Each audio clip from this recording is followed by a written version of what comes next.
How to clear Zooba cache on Android. Hi everyone, welcome back to Tech for Gamers. Are you playing Zooba on Android and experiencing loading problems, lags, or other issues? If yes, firstly, open up the Settings application from your Android device. Unlock your Android and open Settings.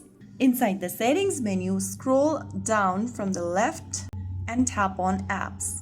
Under Apps, look for Zooba in the app list. Tap on it, and in the App Info section, tap on Clear Data at the bottom right. Now in the pop-up, click on Clear Cache. Click OK to clear out the cache data. So right after you do that, you will be able to clear the cache on Zooba application. Now you can open Zooba app again, check whether the issue has been resolved. So that's how you clear cache on Android device for your Zooba app. If you found the video helpful, don't forget to like, share, and subscribe to our channel. I will be back again in the next video. Stay tuned and thanks for watching.